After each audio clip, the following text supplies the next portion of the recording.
इसमें बता देते हैं कि जैसे कोई भी इंसान को जब बीमारी होता है ना, चाहे कोई भी बीमारी हो, तो एक होता है तरीका उसको ठीक करने का। ऐसा नहीं है कि सिर्फ न्यूरोथेरेपी करोगे तो इंसान ठीक हो जाता है, कभी नहीं। ऐसा होगा क्या? हम बताए थे ना सुबह में कि एक तरफ इंसान कचरा डालते रहे पेट में, ठीक है, और दूसरी तरफ थेरेपी लेते रहे, तो कभी ज़िंदगी में वो ठीक होगा? नहीं ना ठीक होगा जी, होगा ठीक? तो हमें क्या करना होता है ना कि इसीलिए तो डाइट प्लानिंग होती है, डाइट डिज़ाइन होता है ना, ये खाएंगे, ये नहीं खाएंगे, वो खाएंगे, ताकि गलतियां साइड करते जाएं और जो अच्छा चीज़ है उसको इनबिल्ड करते जाएं, साथ साथ में ट्रीटमेंट लेते रहें, तब ना रिजल्ट मिलेगा। तो सिर्फ थेरेपी सफिशिएंट नहीं होता है, हर चीज़ उसके लिए चाहिए, एक प्रॉपर रास्ता चाहिए, एक प्रॉपर गाइडलाइंस चाहिए किसी भी बीमारी के लिए। तो जैसे आप लोग भी कभी ट्रीटमेंट वगैरह करोगे, ठीक है, या फिर किसी पेशेंट को देखोगे, ठीक है, तो ऐसा नहीं कि सिर्फ थेरेपी देते रहो, पेशेंट के बारे में हमको आते पत्ते नहीं है, कुछ ही खा रहा है, क्या खा रहा है, कैसे ले रहा है, क्या कर रहा है, उसका दिनचर्या कैसा है। तो बीमारी को ठीक करने का सबसे अच्छा तरीका होता है कि पहले उसका दिनचर्या ठीक करो, उसका जो फूडिंग हैबिट है ना, खाने का जो तौर तरीका है वो ठीक करो, ठीक है, वो प्रॉपर तरीके से सो रहा है कि नहीं सो रहा है, स्लीप भी एक बहुत इंपॉर्टेंट रोल प्ले करता है, ठीक है, वो है ना। तो ये बहुत सारा दिनचर्या बनाने का एक तरीका है, जैसे उसका डाइट क्या खाएगा, कितना खाएगा, कब खाएगा, ये सब प्रॉपर जो दिनचर्या है, ये प्रॉपर जो हैबिट है, अच्छी आदतें हैं, इसको ठीक करना बहुत ज़रूरी है। समझ में आ रहा है? तो इसको ठीक करने का सबसे बेस्ट तरीका होता है कि जैसे जो भी डाइट हो या फिर जो भी दिनचर्या हो, हम अपने शरीर, जैसे हमारा शरीर का बनावट है, हमारा शरीर पंच तत्वों से बना हुआ है, पंच तत्व से बना हुआ है, क्या क्या है बताओ, क्या क्या है? 5 तत्वों से बना हुआ है, ठीक है। ये होता है हमारा अग्नि, ये होता है हमारा आकाश, ये होता है हमारा जल, ये होता है पृथ्वी और ये होता है वायु, ठीक है। ये सब उंगलियां इंडिकेट करती है। ये होता है हमारा अंगूठा, जो होता है अग्नि होता है, क्या होता है? अग्नि। और ये होता है हमारा जल, ठीक है। तो जल, पृथ्वी, आकाश, वायु और अग्नि, ये पंचभूत से बना हुआ है हमारा शरीर, ठीक है।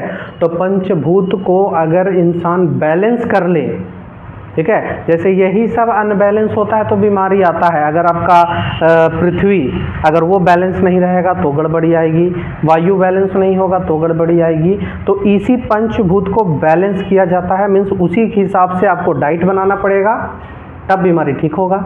उसी के हिसाब से आपका पूरा लाइफ स्टाइल बदलना होगा, तब बीमारी ठीक होगा, ठीक है। सिर्फ थेरेपी से नहीं ठीक हो जाएगा, समझे। तो इस 5 तत्वों को बैलेंस करना बहुत ज़रूरी है। तो आज इस वीडियो में या फिर आज इस क्लास में हम लोग सीखेंगे इसको बैलेंस कैसे करते हैं।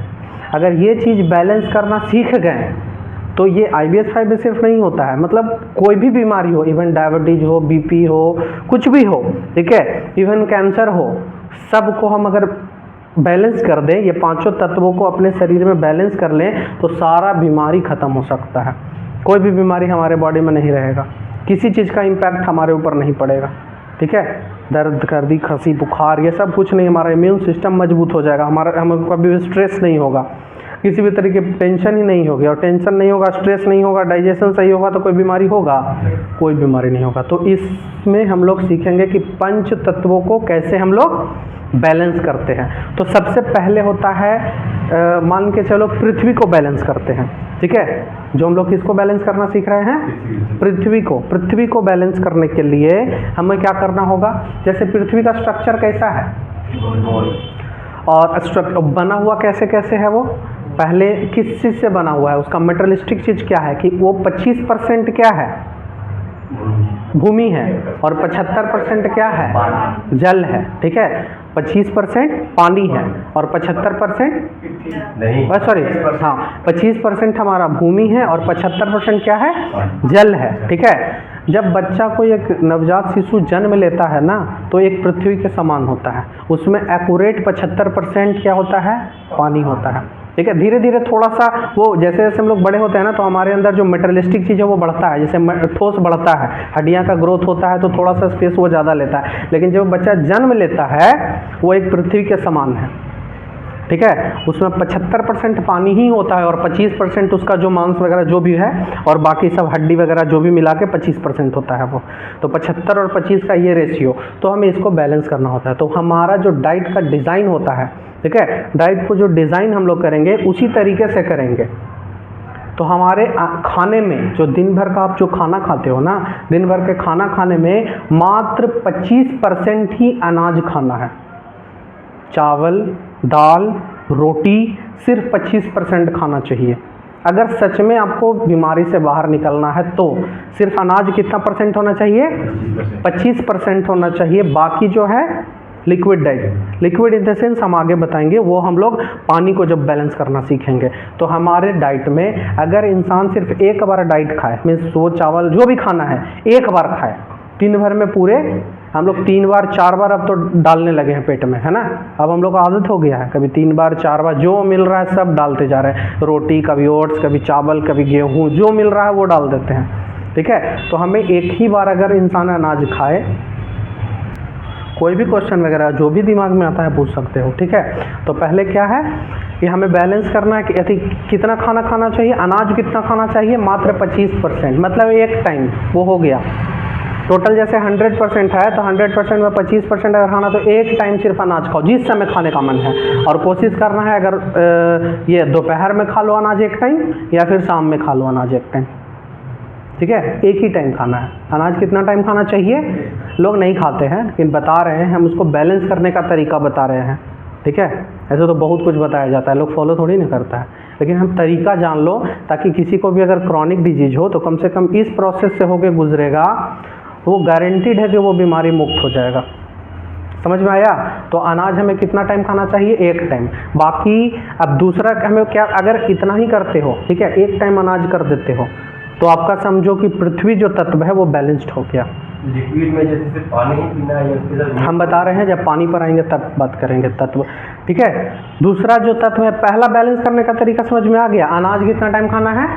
एक टाइम अगर खाते हो तो आपका जो 25% अपने पूरे डाइट का, अगर सिर्फ 25% क्या लेते हो? अनाज लेते हो, ठीक है। लेकिन अभी के डाइट में हम लोग क्या लेते हैं? 75 नहीं, 80% अनाज ही होता है। रोटी, चावल, दाल सब अनाज में आता है ये, ठीक है। और जब पृथ्वी जब हमारा इनबैलेंस होगा ना, तो बहुत सारी बीमारियां आएंगी। दूसरा हमारा क्या है? पानी, ठीक है। उसको हम लोग कैसे बैलेंस करेंगे? तो उसके लिए आपको देखो, अगर ये इम्बैलेंस होता है, पृथ्वी को तो बैलेंस कर ली है 25% डाइट, अगर बाकी हमारे बॉडी में क्या चाहिए? 75% क्या चाहिए? पानी चाहिए। स्ट्रक्चर के हिसाब से 75% क्या चाहिए? पानी चाहिए। तो पानी में, पानी डायरेक्ट फॉर्म में नहीं लेना है हमें, सैलेड फॉर्म में, फल के रूप में, ठीक है, जो प्राकृतिक का दिया हुआ है, ठीक है। उसमें क्या होता है? पूरा वो ठोस नहीं है, हमेशा वो पल्पी होता है, उसमें लिक्विड होता है। उसमें क्या होता है? लिक्विड ही होता है, मोस्ट ऑफ द लिक्विड होता है उसमें, ठीक है। वो लेते हो वसा के साथ, मीन्स फाइबर के साथ जो हम लिक्विड लेते हैं, तो वो हमारे लिए अत्यंत, वो हमारे जो ये है जल को, वो बहुत तेज़ी से वो बैलेंस करता है। तो 75% मतलब 2 टाइम का जो डाइट होगा आपका, भर भर पेट किस चीज़ का होना चाहिए?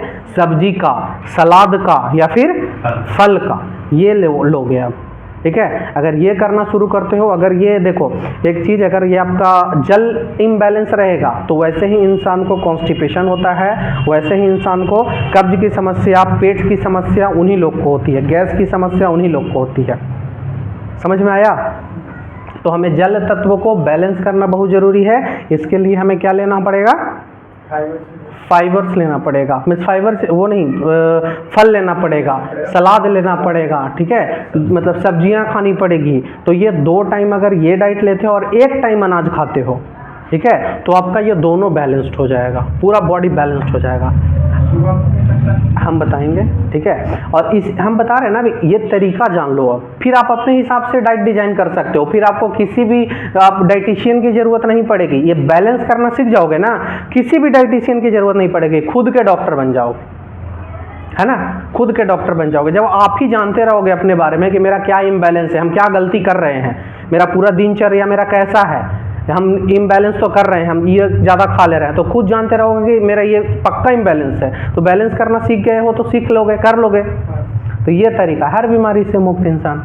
तो आप लोग ये वाला जो प्रोसेस बता रहे हैं, इससे खुद के डॉक्टर बन सकते हो, और जो भी इंसान ये वीडियो देख रहा है वो खुद को डॉक्टर बना सकता है। देखिए, ये 2 चीज़ बैलेंस करना समझ में आ गया। अगर ये 2 चीज़ बैलेंस कर लोगे तो मोस्ट ऑफ द जो पेट का समस्या होता है हम लोग का ख़त्म हो जाता है। ठीक है, इवन IBS भी, ठीक है, उसका भी प्रोसेस हम बताएंगे। थोड़ा सा डिफरेंस है उन दोनों में, ठीक है, कि इसमें बहुत ज़्यादा फाइबर नहीं ले सकते हैं, ठीक है, लेकिन उसको लेने का तरीका अलग होता है। जैसे डायरेक्ट फाइबर नहीं ले सकते हैं, IBS के केस में डायरेक्ट सलाद नहीं खा सकते हैं।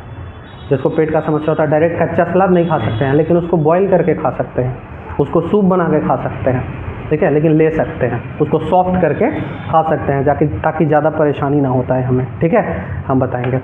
फिर नेक्स्ट क्या है हमारा, ये बैलेंस करना सीख गए हैं, किसको जल को और पृथ्वी को। ये 2 चीज़ बैलेंस करोगे बहुत फायदेमंद है। तीसरा हमें क्या करना है, आकाश। तीसरा हमें पहले समझो कि अग्नि को बैलेंस करते हैं हम लोग, ठीक है। अग्नि को बैलेंस करने का सबसे बेस्ट तरीका होता है कि आप डेली धूप लो। डेली आप सुबह उठ के अगर धूप आप लेते हो तो आपका पूरे बॉडी का बैलेंस हो जाता है, अग्नि बैलेंस हो जाता है। सबसे बेस्ट तरीका है, सुबह उठ के अगर डेली इंसान धूप लेता है तो आपको भी पता है कि विटामिन D3 मिलता है, ठीक है। विटामिन D3 अगर मिलता है तो विटामिन D3 बहुत इंपॉर्टेंट है हमारे शरीर में। ऐसा नहीं कि सिर्फ हड्डी को मजबूत करता है, एंजाइटी, डिप्रेशन सब उसी से तो होता है। बॉडी इम्बैलेंस, मेटाबॉलिक फंक्शन सब विटामिन D3 की वजह से गड़बड़ होती है। तो अगर विटामिन D3 हमें मिल गया प्रॉपर तरीके से, ठीक है, या फिर और तुम्हारा जो अग्नि है वो बैलेंस्ड हो गया, तो समझो कि और भी बीमारी जो डिफिशियंसी बीमारी है वो ख़त्म। तो ये भी आपका बैलेंस हो गया। ठंड के दिन में मान लिया जाए वो नहीं है, मतलब धूप वगैरह नहीं है, तो उसके जगह पर आप जो सौंठ वगैरह होता है, दालचीनी वगैरह होता है, ये सब अगर हम सेवन करेंगे डेली तो उससे हमारा अग्नि जो है वो अग्नि तत्व वो बैलेंस हो जाता है। समझ में आया? तो ये 3 चीज़ आराम से बैलेंस्ड हो गए हैं, ठीक है। अभी देख रहे हो कि सब कुछ इसी में जुड़ रहा है धीरे धीरे। ऐसा लग रहा है कि पूरा बीमारी तो ऐसे ही खत्म हो जाएगा, ये पूरा प्रोसेस से ही है ना। फिर चौथा हमारा क्या है, वायु तत्व। हाँ, वायु को बैलेंस करना ये मोस्ट इंपॉर्टेंट चीज हो गया। वायु को बैलेंस करना सबसे इंपॉर्टेंट। देखो अभी के हमारे इन्वायरमेंट में सबसे ज़्यादा पॉल्यूशन है, ठीक है। इतना ज़्यादा पॉल्यूशन है कि जो प्राण है, जो मतलब हवा में प्राण होता है, पता है ना, जो प्राण है हमारे सेल्स तक पहुँच ही नहीं पाता है। इतना उसमें गंदगी हो गया, इतना लोड हो गया है कि वो नहीं पहुंच पाता है। दूसरा चीज़, हमारा फिजिकल एक्टिविटी कम हो गया है, जिसकी वजह से जो सेलुलर स्पेस है वो कम हो गया है बॉडी में। समझ में आया? जहाँ तक जाना चाहिए हवा को, ऑक्सीजन को जहाँ तक पहुँचना चाहिए वो नहीं पहुँच पाता है। दूसरा, ऊपर से लोग धूम्रपान करने लगे हैं, अलग स्मोकिंग वगैरह करने लगे हैं। इससे जो प्रॉपर ऑक्सीजन, पूरा जो प्राण वायु है वो पहुँच ही नहीं पाता है, बॉडी में नहीं पहुंच पा रहा है, ठीक है। तो उसके लिए सबसे बेस्ट उपाय है, वायु को बैलेंस करने का तरीका है व्यायाम। वायु को बैलेंस करने का तरीका क्या है? व्यायाम करो। व्यायाम करने से क्या होगा, आपका ब्लड का सर्कुलेशन तेज होगा, ब्लड का फ्लो तेज होगा, ऑक्सीजन लेवल जल्दी जल्दी जाएगा। करते हो तो ऑक्सीजन जल्दी जल्दी जाता है, ठीक है। बॉडी को क्लींजिंग करता है वो, ठीक है। हर एक सेल्स में हमारा एनर्जी पहुंचता है, जहां नहीं भी पहुंच रहा है वहां पे भी पहुंच जाता है, और जिससे बीमारियां हमारी खत्म हो जाती है। तो चौथा हमारा वायु स्टेबल हो गया। मतलब अगर हम डेली सुबह उठ के फिजिकल एक्टिविटी करें, एक्सरसाइज करें, योगा करें, इससे हमारा जो प्राण है, मतलब जो एनर्जी है वो हर एक पोर्शन में जाएगा, ऑक्सीजन हर एक एरिया में पहुंचेगा। जहां जहां प्रॉब्लम है, ठीक है, ब्रेन में प्रॉब्लम है तो वहां भी ऑक्सीजन बढ़ेगा, ठीक है। डीप ब्रीदिंग करते हैं, ठीक है, तो वहां ऑक्सीजन ही तो बढ़ा रहे हैं ना। तो हम लोग वायु को कैसे बैलेंस करेंगे? व्यायाम करके, एक्सरसाइज करके। अब बताओ, खाना भी अच्छा कर दिए, पानी भी, लिक्विड भी अच्छा खासा ले लिए, ठीक है, वो भी बैलेंस हो गया। फिर अग्नि को भी, मतलब वो भी कंप्लीट हो गया। व्यायाम कर ही लिए, फिजिकल एक्टिविटी करके हम वायु को बैलेंस कर ही लिए। लास्ट क्या बचा हमारा?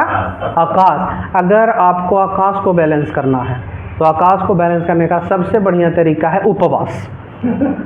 आकाश को बैलेंस करना है तो हमें क्या करना पड़ेगा? उपवास, फास्टिंग। फास्टिंग के बारे में हम पहले भी एक वीडियो बनाए हैं कि वो कितना इंपॉर्टेंट है। हम लोग समय ही नहीं देते हैं बॉडी को क्लींजिंग होने के लिए, समय नहीं देते हैं। उपवास एक तरह का ऐसा पद्धति है, मतलब एक तरह का ट्रीटमेंट है, वो अपने आप में एक ट्रीटमेंट है। अगर इंसान डेली उपवास करे, मतलब हफ्ता में एक बार भी उपवास करे, ठीक है, तो उसका पूरा बॉडी क्लींजिंग होता है, एक दिन पूरा जो शरीर है वो लग जाता है उसकी बीमारियों से लड़ने में, ठीक है। जैसे शरीर अपने आप को हील करता है, लेकिन हम लोग खाना दे देते हैं तब पूरा एनर्जी कहाँ लग जाता है, डाइजेस्ट करने में। खाना जो खाते हैं पूरा ताकत लगता है ना उसको डाइजेस्ट करने में, तो एक दिन इंसान अगर खाना ना खाए हफ्ते में, तो वो जो ताकत है वो कहाँ लग यूज होता है, हमारे बीमारियों को ख़त्म करने में। समझ में आया? वो जो कहाँ लगता है हमारे, वो जो एनर्जी है वो यूज होता है हमारे बीमारियों को ख़त्म करने में, बॉडी को क्लीन करने में। समझ में आया?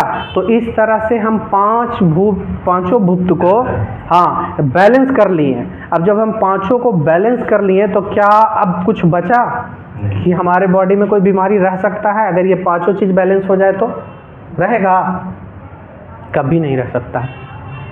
तो यही जो है पांच तत्व है, इसी को बैलेंस करके ही बड़े बड़े डाइटिशियन डाइट चार्ट बनाते हैं, आपके पूरे दिन का दिनचर्या बनाते हैं, हम ही इसी के अकॉर्डिंग चलते हैं, आप लोग को भी इसी के अकॉर्डिंग चलाते हैं, ठीक है। लेकिन उसमें थोड़े बहुत चेंजेस आते हैं, बहुत ज़्यादा चेंजेस नहीं करते हैं हम लोग, थोड़े बहुत चेंजेस आते हैं। सबका बॉडी अलग अलग है, सबको बैलेंस करने का तरीका भी अलग अलग होगा, ठीक है। तो थोड़े बहुत चेंजेस करते हैं, लेकिन ओवरऑल देखा जाए तो यही तरीका है पंचभूत को बैलेंस करने का। ये अगर बैलेंस करना सीख गए तो कोई भी हमारे बॉडी में कोई बीमारी टिक ही नहीं सकती है।